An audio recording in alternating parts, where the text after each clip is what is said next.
हरियाणा के मुख्यमंत्री श्री नायब सिंह सैनी ने पहली बार बतौर वित्त मंत्री बजट पेश किया। यह अपने आप में ऐतिहासिक बजट होगा। प्रदेश में हर वर्ग को छूने का काम किया इस बजट को, चाहे मजदूर की बात हो, चाहे किसान की बात हो, चाहे महिलाओं की बात हो। बिजनेस की दृष्टि से 2 लाख लोगों को रोजगार देने का काम भी नायब सिंह सरकार ने किया। विपुल गोयल कैबिनेट मंत्री ने मीडिया के सामने अपनी बात रखते हुए कहा। माननीय नायब सैनी जी ने एज ए वित्त मंत्री जो पहली बार बजट पेश किया वो अपने आप में एक ऐतिहासिक बजट वो सिद्ध होगा और पूरे प्रदेश के अंदर हर वर्ग को जो छूने का काम किया, सर्वस्पर्शी बजट माननीय नायब सैनी जी ने इस बार देने का काम किया। चाहे उसमें मजदूर की बात हो, चाहे किसान की बात हो, चाहे जवान की बात हो, महिलाओं की बात हो, अग्रणी व्यक्तियों की बात हो, चाहे समाज के पिछड़े छोर पर बैठे हुए व्यक्तियों की बात हो, सबके लिए कुछ ना कुछ देने का काम इस बजट के अंदर नायब सैनी सरकार ने किया है। और सबसे बड़ी बात उद्योगों के लिए, जो उद्योगों के माध्यम से 2 लाख परिवारों को राहत देने का काम किया। जो लोग नॉन कन्फर्मिंग जोन में जो उद्योग थे, क्योंकि मैं फरीदाबाद से आता हूँ, पहले उद्योग मंत्रालय भी था, उनकी दिक्कत को मैं समझ सकता था कि उनकी इंडस्ट्री तो थी लेकिन किसी तरीके की भी परमिशन, किसी भी तरीके के उनके जो इकॉनमी के अंदर सहयोग है उसको एक्नॉलेज करने का काम नहीं होता था। चाहे पोल्यूशन के एनओसीज हों, चाहे इंडस्ट्री डिपार्टमेंट के एनओसीज हों। माननीय नायब सैनी जी ने एक बहुत ही अच्छी योजना लाकर, और मैं समझता हूँ ऐसा आज तक हरियाणा के इतिहास में नहीं हुआ होगा कि सिर्फ पोर्टल पर अपने आप को रजिस्टर्ड करने के बाद वो सारी एनओसीज मिलनी शुरू हो जाएंगी। जो उनका एग्ज़ामिन होगा, जब उनका सेंक्शन लेटर आएगा, वो एक अलग काम है जो फाइलों पर चलेगा। उसमें 2 महीने लगे, 4 महीने, चाहे 6 महीने, लेकिन उसकी जो पात्रता एनओसी लेने की वो उसी दिन से चालू हो जाएगी। तो एक बहुत ही बड़ी राहत उद्योगों को देने का काम किया, एक रेगुलाइज उद्योगों को बढ़ावा देने का काम किया। इसके अलावा चाहे टूरिज़्म की बात हो कि हमारे टूरिज़्म किस किस तरीके से विकसित किया जाए, जो एक पायलट प्रोजेक्ट के तहत 5 टूरिज़्म जो हैं हरियाणा के कॉम्प्लेक्सेस हैं उनको पीपीपी मोड में देने की बात कही, तो वो भी एक बहुत अच्छी पहल है कि आज जो टूरिज़्म घाटे के अंदर चल रहे हैं और उनके अंदर लोगों का आवागमन कम हो रहा है, तो उसको बढ़ावा देने के लिए एक पर्यटन की दृष्टि से एक बहुत अच्छा कदम नायब सैनी जी का है। एक बहुत अच्छी बात, क्योंकि मैं शुरुआत फरीदाबाद और एनसीआर से करना चाहूँगा। सूरजकुंड मेला जो आपने देखा कि अब की बार उसने रिकॉर्ड छूने का काम किया, 18 लाख लोगों को वहाँ पर आने जाने का मौका मिला है इस 3 हफ्ते के सूरजकुंड मेले में।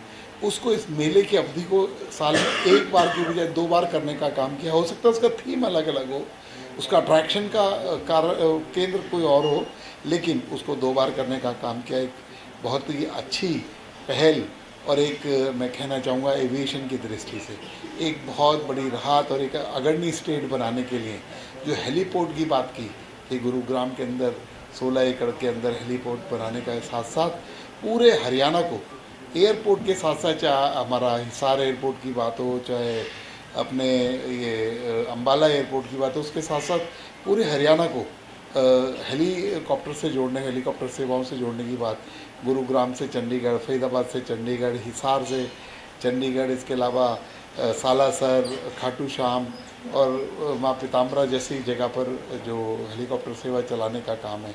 तो एक अग्रणी, एक मॉडर्न स्टेट और एक कहते हैं ना प्रेफरेंशियल स्टेट बनाने की ओर जो कदम है।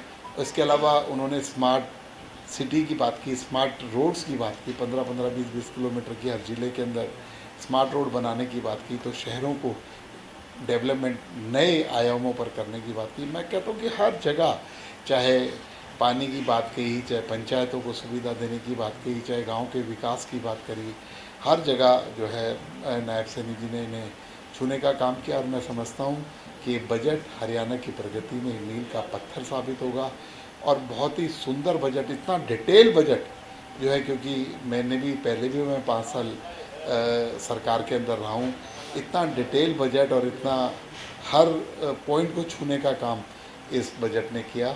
तो मैं इसके लिए नायब सैनी जी को बहुत बहुत धन्यवाद भी करना चाहूँगा। और मैं यही सरकार प्रदेश की जनता को विश्वास दिलाना चाहूँगा कि ये बजट आपकी प्रगति, आपकी तरक्की में अहम रोल निभाने का काम करेगा। सारी जो लाइसेंसेज हैं वो सब आ गए हैं, लेकिन एक बार माननीय प्रधानमंत्री नरेंद्र मोदी जी को इसके लिए इनविटेशन दिया जाएगा, वो उसे एक्सेप्ट करते हैं और कोई डेट देते हैं तो उस पर इसको करने का काम है। उसी दिन हिसार और अम्बाला एयरपोर्ट दोनों की शुरुआत की। सारी फॉर्मेलिटीज पूरी हो गई है सर? सरकार की सारी फॉर्मेलिटीज़, जो हमारा लाइसेंस पेंडिंग था वो भी आ गया है और अब सारी फॉर्मेलिटीज़ सरकार की तरफ से। अम्बाला की भी सर? अम्बाला में एक दो चीज़ें एयरफोर्स का MOU होना रह रहा है, बाकी सब फॉर्मेलिटीज़ वहाँ की भी पूरी हैं। वो भी गया हुआ है, वो भी जरूर। महाराजा अग्रसेन नाम नहीं आया एयरपोर्ट के लाइसेंस? नहीं, देखिए एयरपोर्ट के लाइसेंस में नहीं कोई विवाद नहीं है। महाराजा अग्रसेन एयरपोर्ट का नाम है और जो लाइसेंस है वो लाइसेंस एयरपोर्ट के लिए आता है। एयरपोर्ट के नाम की वो नहीं है कि एयरपोर्ट हिसार है। वो एयरपोर्ट का नाम जब आएगा वो टेक्निकल, वो क्लैरिकल एरर भी हो सकता है, या मुझे एक डीप डेप्थ नहीं पता कि उसका नाम देना ज़रूरी होता है ना ज़रूरी होता, लेकिन वो महाराजा अग्रसेन एयरपोर्ट है, इसमें कोई दो राय नहीं, कोई संशय नहीं। तो इसके साथ साथ महाराजा अग्रसेन एयरपोर्ट के साथ साथ माननीय मुख्यमंत्री 21 तारीख को अग्रोहा जा रहे हैं। जो महाराजा अग्रसेन जी का जो महल था, अग्रसेन जी की जो राजधानी थी, उसकी जो खुदाई पहले 25 से 30% हुई थी, दोबारा हरियाणा सरकार ने उसे 100% कराने के लिए केंद्र सरकार से सबसे अनुमति ले लिए और उसकी विधिवत उसका जो डिगिंग का काम है 21 तारीख को माननीय मुख्यमंत्री जी अग्रोहा से शुरू करें।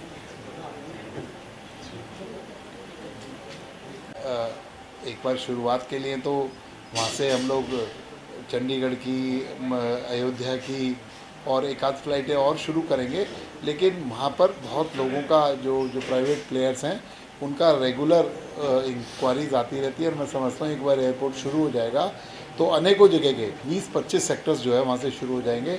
चाहे आगरा, वहाँ से हिसार से बॉम्बे जाने की बात है, हिसार से अहमदाबाद जाने की बात है, हिसार से अन्य जगह पर